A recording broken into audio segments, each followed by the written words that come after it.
इसमें सिर्फ कुछ राज्यों को लेकर के जो सीमित राज्य हैं उन सीमित राज्यों की विभिन्न जो कॉन्स्टिट्यूंसीज उन कॉन्स्टिट्यूंसीज को वेरीफाइड किया गया वोटर को 4 तरीके से। पहला जो उनका था, पहला था फर्जी वोटर्स थे, यानी सेम एड्रेस पर बहुत तरह के 80-80, 90-90 लोग पाए गए, जबकि वहाँ पर ऐसे रिलाय या लाइव कोई भी था नहीं उसको यदि सर्च किया गया। दूसरा फेक एड्रेस था, अर्थात मान लीजिए मेरा मध्य प्रदेश होम टाउन रीवा जिला है तो मेरी वोटर आईडी वहीं की बनी हुई है, हमारी दिल्ली की कुछ भी नहीं है। तो इस प्रकार से फेक एड्रेस का मतलब मेरा एड्रेस ही गलत दिखा करके पर वहाँ वोटर का नाम डाल करके उस तरह से पाया गया। चौथा जो पाया गया उसके साथ में फोटोज, जैसे मान लीजिए मेरा फेस मेरी जगह पर इनका लगा दिया है सिंह साहब का, या इनकी जगह पर ये तिवारी जी का लगा दिया, शिव कुमार तिवारी जी, त्रिपाठी जी का, इस प्रकार से हो गया है। इसी के साथ में महिलाओं की जो वोट डाली गई उसमें किसी के साथ में किसी का फोटो रिप्लेस कर दिया गया। नेक्स्ट इसी के साथ में ग्राउंड है, जो एड्रेस में यदि उनको फिजिकली करके चेक किया गया, जहाँ जहाँ कांग्रेस की गवर्नमेंट थी, अर्थात जैसे कर्नाटका स्टेट है, हिमाचल प्रदेश स्टेट है और भी विभिन्न प्रकार के स्टेट, उन एड्रेसों में ये पाया गया कि उस प्रकार का कोई भी व्यक्ति करंट में लाइव नहीं है। अर्थात वो वोटर लिस्ट के समय पर आते हैं और वोटर लिस्ट जैसे ही खत्म होती है, अर्थात चुनाव की प्रक्रिया खत्म होती है, उसके बाद में वो सारे के सारे शायद लगता है कि विलुप्त प्राय हो जाते हैं और दूसरे राज्य में जहाँ चुनाव होने वाले होते हैं वहाँ पर फिर वो लिस्ट में ऐड हो जाते हैं। बीच में गायब कहाँ हो जाते हैं? ये तो इलेक्शन कमीशन ऑफ इंडिया को बताना चाहिए कि वो लोग जो कौन से हैं जो हनुमान जी की तरह प्रकट हो जाते हैं और फिर उसके बाद कुछ समय के बाद में विलुप्त हो जाते हैं। मेरा सवाल यह भी नहीं है, जब राहुल जी ने इस चीज़ को बोला, वो इस समय पर भारत देश की लोकसभा के लीडर अपोजिशन है, तो इलेक्शन कमीशन ऑफ इंडिया को एक प्रॉपर रिप्लाई देना चाहिए कि जो भी राहुल जी बोल रहे हैं हम पूरे डेटास के साथ में आएंगे। साथ ही साथ में चीफ जस्टिस ऑफ इंडिया को भी सुमोटो लेना चाहिए कि इस समय पर लीडर अपोजिशन पूरे भारत देश का, जो भारत देश की सबसे बड़ी पोस्ट को रिकॉग्नाइज करता है, किसी भी प्रकार का डाटा हो, ये ध्यान रखने की जरूरत है। हो सकता है कि राहुल जी ने वेरीफाइड किसी एजेंसी से कराया हो, व्यक्तियों से करवाया हो, अपने मैन पावर से कराया हो या खुद किए होंगे, उसको वो तत्काल में सुमोटो लेना चाहिए। ये चीफ जस्टिस से भी हम लोग बोलेंगे और जल्दी हम लोग कर भी रहे हैं उस चीज़ को। इसके साथ में इलेक्शन कमीशन ऑफ इंडिया यह बोलता है कि राहुल जी इसमें, मतलब बड़ी बेशर्मी की बात मुझे लगी, मुझे लगता है कि आपके माध्यम से आवाज़ वहाँ तक पहुँचेगी भी, कि राहुल को अपने एफिडेविट देना चाहिए। मुझे लगता है कि जब कोई भी व्यक्ति आर्टिकल्स की ओथ लेता है कॉन्स्टिट्यूशन से, मैच पर हमारा जो कॉन्स्टिट्यूशन है उसमें स्पष्ट तरीके से ओथ लेता है कि मैं जो भी करूँगा विधि और संविधान के अंदर में रख कर करूँगा। क्या इलेक्शन कमीशन ऑफ इंडिया ने एफिडेविट दिया कहीं पर कि जो मैं इलेक्शन कंडक्ट करा रहा हूँ वो सही है, फ्री है, फेयर है? जबकि आर्टिकल 324 स्पष्ट कहता है कि कोई भी इलेक्शन कमीशन ऑफ इंडिया की जो प्रोसेस होगी फ्री और फेयर तरीके से कंडक्ट की जाएगी। पर आप खुद देखिए कि लोकसभा में इसी प्रकार से हुआ है, जिसके हम लोगों ने पिटीशन फाइल किया था, पर इलेक्शन कमीशन का उस समय पर कोई भी रिप्लाई नहीं था। पर ऑनरेबल चीफ जस्टिस उस समय पर थे DY चंद्रचूड़, उन्होंने बोला मिश्रा जी आप कुछ ही दिनों के लिए लेट हुए हैं, नहीं तो मैं इसमें प्रॉपर इन्वेस्टिगेशन कराता, प्रॉपर जाँच होती इसमें और इस सरकार को हम जरूर कुछ न कुछ करते इसमें।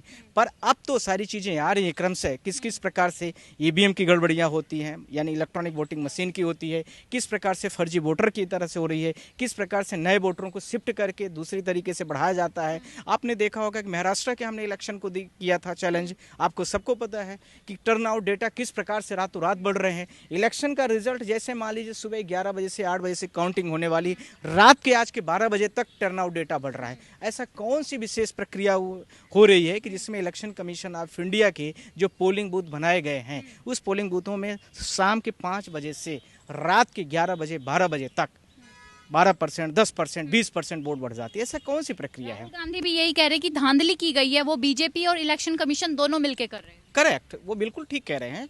और इसमें यदि इलेक्शन कमीशन ऑफ इंडिया को सही लगता है तो आके अपना प्रेस कॉन्फ्रेंस करें और सही को सही बताएं और गलत को गलत करें। जैसे CCTV फुटेज होता था, बहुत सारे हमारे लर्नेड ब्रदर्स ने इसमें पिटीशन भी फाइल किया, कोर्टों ने अलाउ भी किया कि जो चुनाव हो रहा है, अब देखिए हम लोगों के पास बहुत सारे राइट्स तो है नहीं। इलेक्ट्रॉनिक वोटिंग मशीन में 1 सेकंड के लिए हम देखते हैं 17 सेकंड का होता है कि वो ब्लिक करके चला गया। अब उसमें मान लीजिए हमने कांग्रेस को वोट दिया, आपने किसी को दिया, आपने किसी को दिया या आपने किसी को दिया। अब उसके बाद जब हमने वोट दे दिया, वोट देने के बाद वो हमने देखा, उसके बाद फिजिकली तो हम उसको देख नहीं सकते। तो एक इलेक्ट्रॉनिक जो RTI के दायरे में सारी चीज़ें होती थी, अब उसमें CCTV कैमरा होता था तो आदमी देख सकता था फला व्यक्ति, जैसे आपने वोट डाला औरंगजेब ने, किसी कंसर्न पार्टीज को या कंसर्न व्यक्ति को दे रहा है वोट। अब वो वोट वहाँ पर वो नहीं पड़ी या पड़ी, यदि हम सीसीटीवी है तो उसे हम क्रॉस वेरीफाइड कर सकते हैं। सब कुछ डिजिटलाइज आपने कर दिया है, तो फिर आपको इतना समय भी लग रहा है। पुराने ज़मानों में चुनाव होता था, मेरे फादर खुद भी लड़े हैं लोकसभा में, आपको खुल के बोल रहा हूँ यहाँ पर। एक दिन में सारी चुनाव की प्रक्रिया काउंटिंग हो जाती थी। आज 3-3 दिन होता है, पूरा टर्न आउट डेटास बढ़ते रहते हैं, ऐसे प्रक्रिया नहीं होती थी। राहुल गांधी ने ये भी बोला कि 25 सीटों की वजह से ही सिर्फ पीएम मोदी प्रधानमंत्री बन पाए, अगर वो नहीं होते, 25 सीटें नहीं होती तो कोई और होता प्रधानमंत्री। मैं आपके माध्यम से बोलना चाहता हूँ कि इस बार की जो फर्स्ट 2 फेज के चुनाव हुए हैं, यूपी की मैं बात करना चाहता हूँ, यदि उसकी भी सही तरीके से प्रॉपर इन्वेस्टिगेशन करा ली जाती तो मुझे लगता है 25 तो राहुल जी ने बहुत इनकी इज्जत कर दी। इनको वहाँ पर जो 80 सीटों का लोकसभा का चुनाव हुआ है उसमें ये 25-30 सीट में जाके सिमट जाते। जिनको ये बहुत पावरफुल और शक्तिशाली सीटें समझ रहे थे उनमें इनकी ये दशा होती।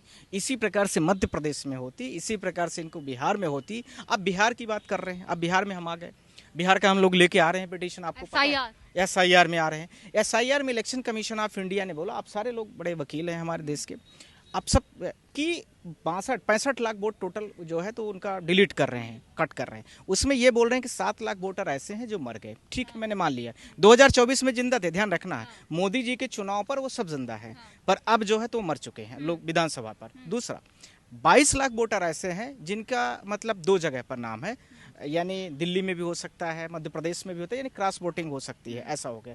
32 लाख ऐसे वोटर हैं जिनके बारे में कोई डिटेल ही नहीं है।